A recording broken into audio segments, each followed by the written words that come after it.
Yo, what's up mga idol? This is the moment para mag-jogging tayo mga medyo nagja-jogging ako lately. Siguro mga 6 months ago na rin. Pero hindi naman siya ganun ka-consistent katulang ginagawa ng mga professional, mga runners, mga kaibigan. No? Pero ginagawa ko yan siguro twice or thrice a week. Yan. Bakit yung ginagawa ito mga idol? Wala, naisip ko lang. Ano? Siyempre, medyo, alam mo yun, nasa 40s na tayo eh. Kailangan natin maging healthy living mga idol. Di ba?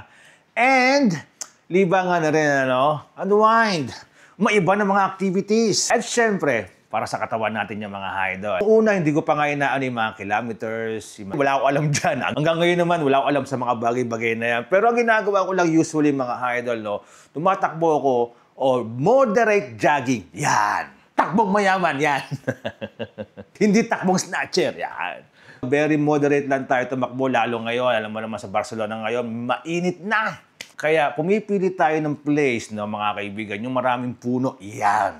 Eh syempre, talagang hindi maiiwasan. Minsan talagang walang puno. Kaya dapat natin mag-trim ng mga puno. Tumatakbo lang ako ng 25 to 30 minutes lang. Very moderate.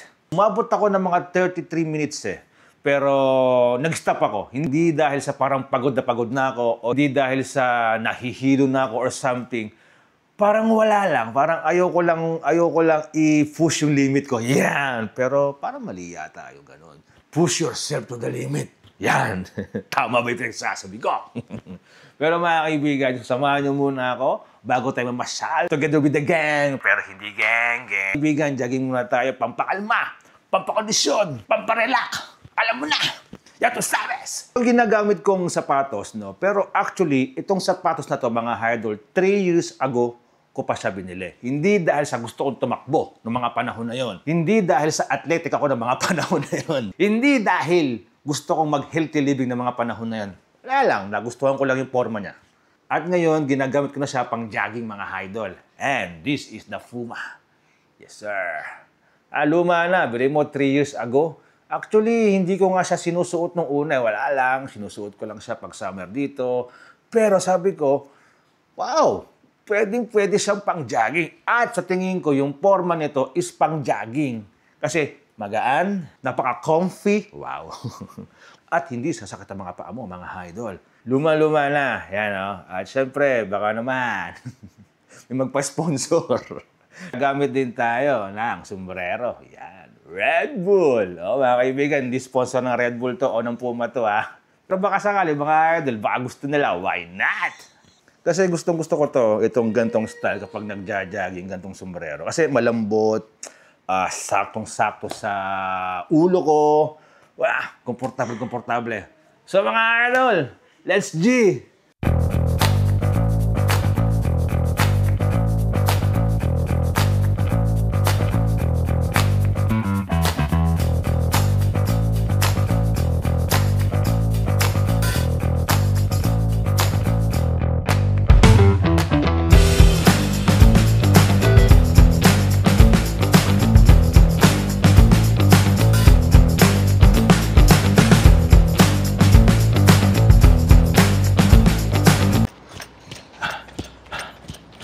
Bisa nga tumatakbo ako. Hindi na ako tumitingin sa oras eh. Takbo lang ako. Pero takbong kalmaan lang mga idol. Pag napagod na ako, yun tigil na yun. Pero absolutely, eventually actually, hindi naman ako lalampas ng mga 35 to 40 minutes.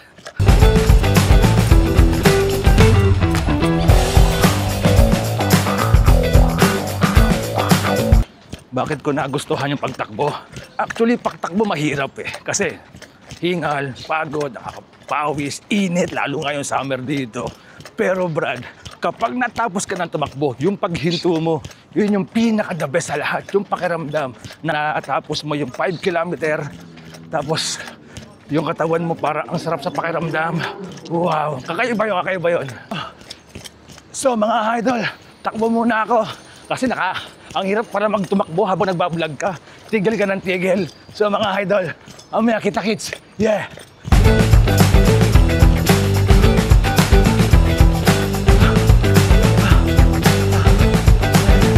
Ang mga gang, pero hindi gang-gang.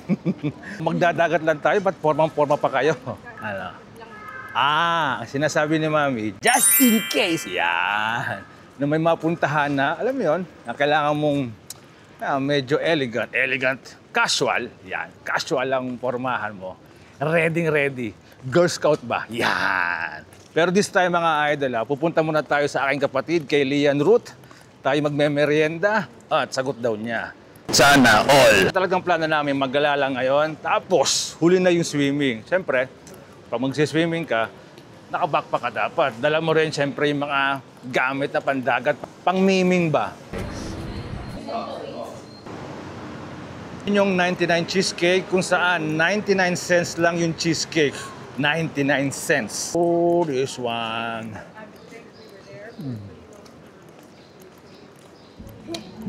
Yeah, good.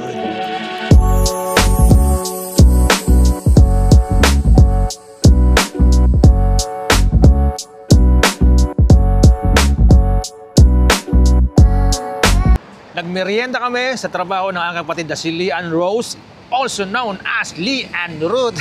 Pero niyayaya namin siya papunta ng dagat, pero baka ayaw niya kasi parang nung niyaya ko siya, parang yung mukha niya parang siguro dahil pagod na siya, 8 hours nagtrabaho. Okay lang yun. Baka next time, sa susunod, yayain natin siya, sama natin si Lian Rose at nang makilala niyo mga idol. Adios, tita, adios! Waiting kami ng bus. Pero dito na lang kami sa may Barceloneta, the place to be, yung pinakamalapit. Yung nga lang, maraming tao. Expect mo na yan. Pero dahil late na, alas 7 na.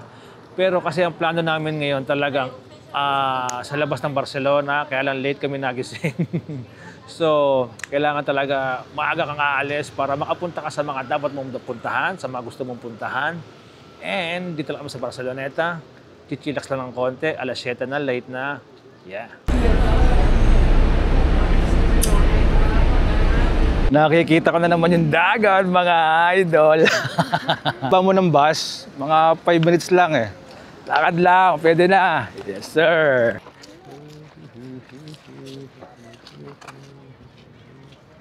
Back to the ball game. Namiss namin yung dagat at namiss kami ng dagat. Pero 7:30 na ng gabi, maliwanag pa rin. Pero chillax lang muna kami rito, maya-maya kami maliligo. Pero yung mga bata, ligong-ligo na. Sabi namin, mamaya na, chillax muna. Namnamin muna namin ang magandang panahon, ang simoy ng hangin, ang simoy ng dagat, mga idol. Tinesting ko yung tubig, malamig na kasi nga late na eh. Hindi siya crystal clear, katulad ng mga pinupuntahan natin lately. Katapos namin mag-swimming sa dagat ng mabilisan dahil late na, nagpapulipas oras lang kami mga idol. One thing na nakakamiss dito sa Barcelona, pag pupunta ka sa mga food chain na ganito, yung parang style Jollibee. Merong kanin, merong gravy, burger steak. Dito kasi McDonald's kaya lang parang hindi siya ganun kasaya katulad sa atin. Dito kasi McDonald's, dito walang palaruan ng mga bata. Ma-feel, di ba, pag tayo noon, McDonald's, Jollibee, pambata eh. Yung masaya, medyo maingay, iba rin yung amoy, iba rin yung lasa. Hopefully, dahil sa Madrid, may Jollibee na. Italy, Rome, hopefully sa Barcelona, magkaroon ng Jollibee. And kung magkakaroon ng Jollibee dito sa Barcelona, wow! At talagang dudumugin ng tao. Yun na muna ang ating gagawin para sa araw na to. Pero bukas, mga idol, meron tayong pupuntahang isang simbahang. At sa paniniwala ng mga taga rito, ito ang pinakalumang simbahan ng Barcelona. So, see you tomorrow!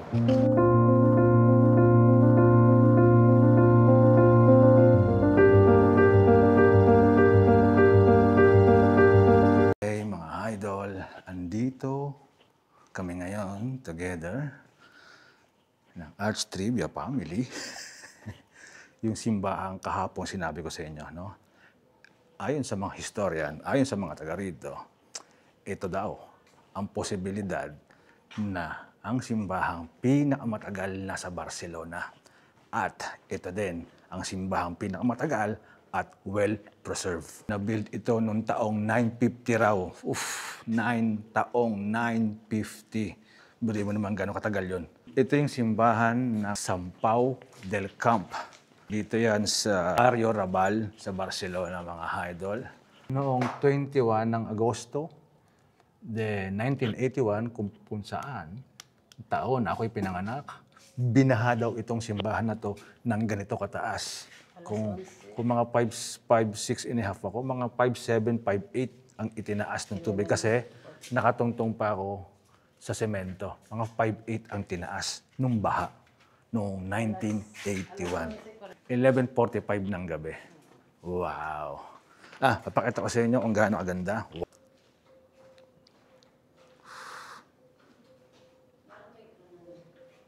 Ganda rito. Ang galing ano kasi taong 950 pa to pero halos walang nagalaw sa mga bato. And still, yung tore, nandun pa rin. Well-preserved pa rin. At kung mapapansin nyo, yung mga designs ng kanyang mga ng simbahan, ang Roman, parang Gothic, medieval style talaga to. Ewan ko lang kung tawag ba doon medieval kasi 950, year 950. Ewan ko lang kung medieval pa yun. Hallway lang niya. Ang ganda. Hallway. Mamaya, papasok tayo doon sa loob mismo ng simbahan kung saan nagmimisa. Well, ito yung mga mga sign, mga symbols noon. Hindi mo. Wow. Ito ba? Hindi mo. Itong mga batong to, taong 950 pa. Wow. Ang ganda ng taas na yun, no? Yung mga bato. Wow. Ito, mga idol, yung loob ng simbahan kung saan nagmimisa. Ito yung ceiling. Oh. Simple lang. Simple lang yung ceiling niya. Bato lang. Wala masyadong design. At ito yung altar dito. Wow. Simple lang. And napakasimple nitong simbahan na to. Napakasimple. Wow. Ito pa tayo, mga idol. Yo, check. Ito pa tayo. Ito, sa may gilid. Meron ding ano rito. Dasalan dito. Wow. Ang rito, tahimik. Ako magdadasal. Oh, ang ganda ng mga flooring, oh. Wow. Tingnan mo yung mga flooring. Wow. Wow. Diba? Talagang no? Well-preserved, ano? Ang galing, ano? Well-preserved talaga tong simbahan na to. Kulob na kulob siya, pero hindi siya ganun kainit. Mas mainit pa sa labas. Oo, ibang klase. Ibang klase. Oo nga, wala akong nakikita parang no? Parang bentana, wala. Meron, kailan sarado. Pero hindi siya ganun kainit. Tara sa taas tayo, baka pwede. Wala ba?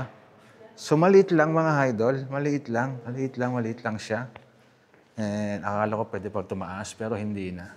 Nasabi nga nila, ang Barcelona raw ay isang open museum. Ibig sabihin, hindi mo na kailangan pumunta ng mga museum. Mismong sakali lang, mismo yung syudad ng Barcelona ay isang museum.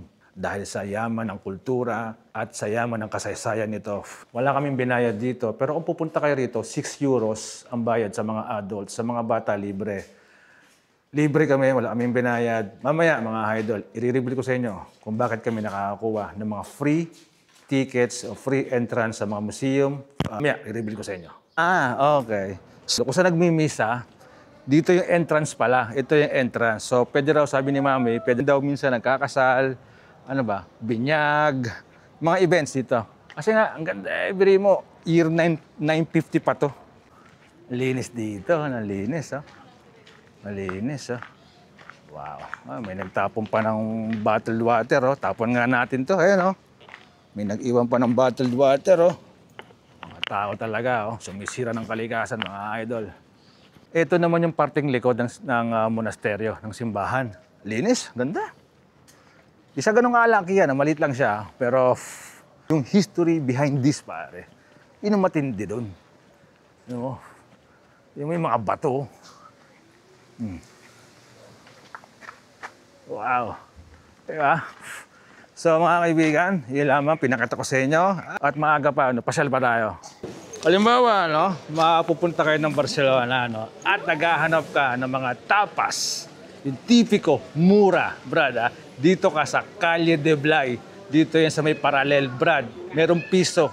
1 euro lang ang mga tapas. Punta kayo rito. Yeah.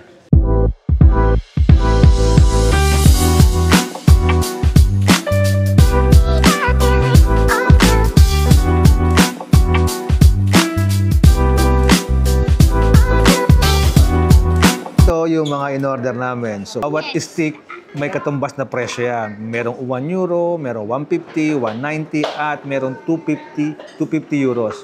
So, di ba? Doon mo malalaman kung magkakano yung each na pinchos, tapas, montaditos. Yes, sir. Yeah. Itong stick na to, ang price niya 2 euros. Ito naman, 150. So, auto-service siya. Kung plato dito, then, ikaw na yung mamimili. Okay? So, this time, ako naman ang kukuha. So, ito yung mga kinuha ko, mga idol. Second round. Ikaw, yun nga.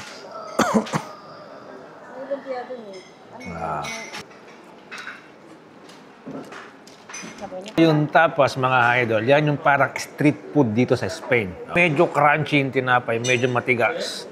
Tapos may isda, may karne, may keso, may something, yun yun. Pero maliit na portion lang.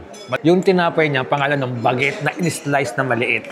Overall impact, mga idol, masarap siya. Fresh yung mga pagkain. Punta kayo rito sa La Tasca de Blay, mga kaibigan. Check nyo yan, matik na yan. Pero good, all good yung food nila. Ganun lang yung sistema namin, napakasimple lang. Lakad, pasyal, dagat, kain, pasyal, lakad, sakay. Ano lang.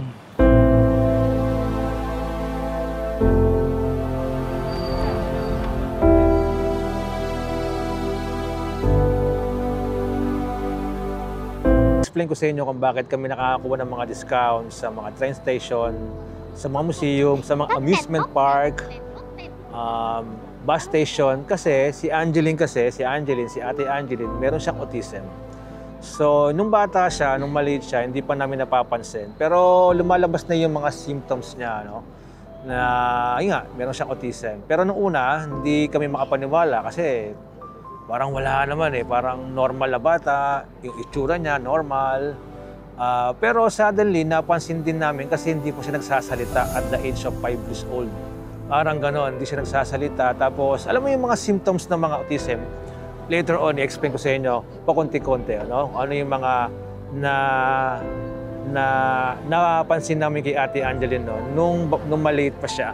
Kaya kami nakakuha dahil dito kasi sa Barcelona, Spain, sa buong Spain, so binibigyan ng mga privilege yung mga katulad nila na mayroong autism na, alam mo yan, makapamuhay ka ng normal, katulad ng mga normal na tao, no? Na yung normal na pamumuhay. Kami mga pribilehiyo na natatanggap, no? Sa tulong ng gobyerno rito. Siyempre, shoutout sa gobyerno rito, no? Dahil yung mga katulad ni Ate Angeline na mayroong autism, hindi nila hinahayaan na nasa bahay lang yung bata. So, kailangan nilang, alam mo yun, mamuhay pa rin sila ng normal, nakatulad nating mga normal. So, alam nyo na mga idol, ha? Yun yun, kaya kami nakakakuha ng mga discounts. Kung tatanungin nyo ako si Ate Angeline, ngayon hindi siya nakakapagsalita ng maayos, no? Hindi siya nakakapagsalita maayos. Yung parang yung isip niya, parang batang-bata siya, parang hindi niya alam kung masasaktan siya sa mga bagay na to. Pero alam mo yun, hindi namin inisip yun na struggles in life, no? Inisip namin yung blessed. Oh, bakit? Oh, bupa. So, iniisip din na, hindi namin siya inisip na struggles in life, burden in life namin. Well, andyan na yan. Ano pa magagawa namin? Siyempre, kailangan lang namin magpatuloy, no? Siyempre, sa guidance ni Lord, no? Sa guidance ng Panginoon Diyos, no? At iniisip namin blessing siya na binigay sa amin ng Diyos na magpatuloy, ano? Siyempre, sa guidance ni Lord, no, na lalampasan namin yung mga struggles namin. Marami kami struggles, no, kay Ate Angeline, pero later on, i-explain namin sa inyo kung ano yung mga naging experience namin. Pero hanggang doon muna tayo, mga idol. Yeah!